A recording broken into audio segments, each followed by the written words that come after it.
Hi everyone, welcome to the Changing Room 21-day yoga challenge. Today we're looking at Chaturanga Dandasana. So this is what Chaturanga looks like. It is basically a plank pose that is lowered onto a 90-degree elbow. There's a lot of stabilization through the shoulders, lots of activity through the hands, pressing down to lift up like you studied in plank pose.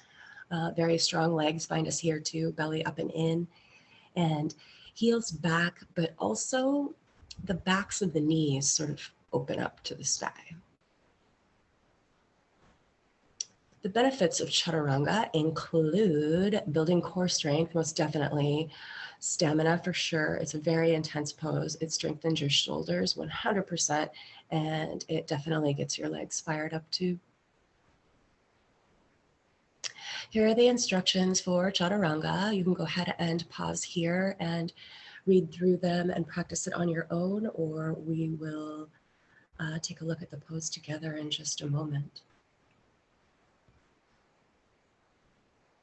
Contraindications to Chaturanga: just look out for your wrists and arms.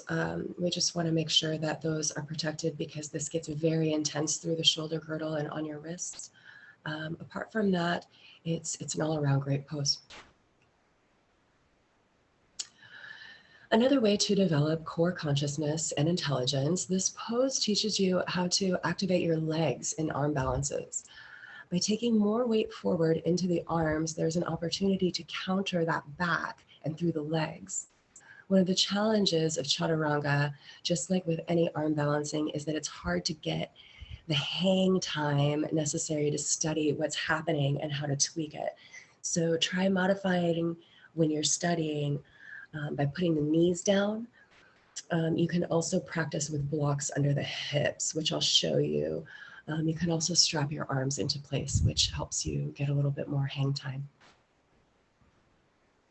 So let's check this one out and see what we come up with. So Chaturanga is basically a plank pose, but you're turning it up even more notches because you're putting it on a 90-degree angle in your elbows. So I'll show you the pose. Chaturanga is a ubiquitous part of any flow yoga class. It's not really a pose that you hold for too long because it just involves a lot of power.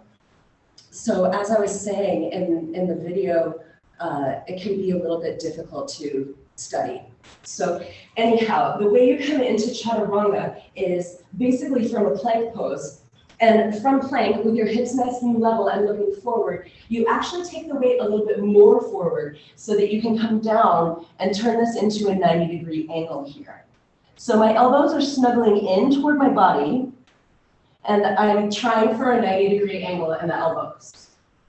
So it can be difficult to hold it for a long time. And so as you've already noticed with a lot of these yoga poses, there's nuance, there's ways to kind of tweak your muscles. And with Chaturanga, you don't really have time to do that.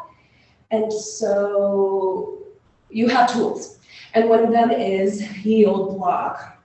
So I wanted to show you this. You can practice Chaturanga actually in a couple of ways. You can use the block, or we can actually just practice on our knees too.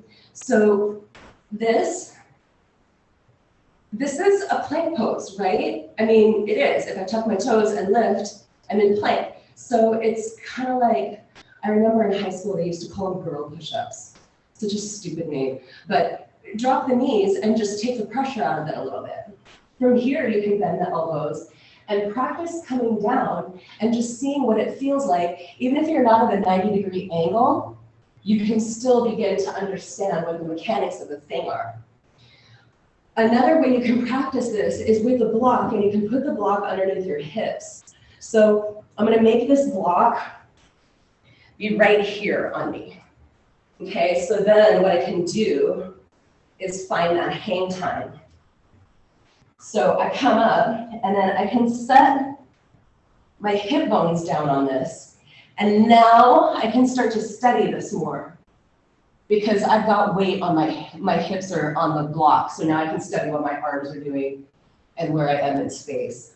So Chaturanga is one of those that goes through a flow. So downward dog, forward to plank, lower down Chaturanga, upward dog, downward dog. So that's a pretty standard flow. You're going to run into it all the time. So you'll have plenty of chances to practice Chaturanga, but it's really, you do need to be able to kind of find the space to check out what you're doing. That's why I like the block and putting my knees down so I can check it out. So I hope this helps you a lot and you're able to develop an even stronger Chaturanga. Talk to you soon.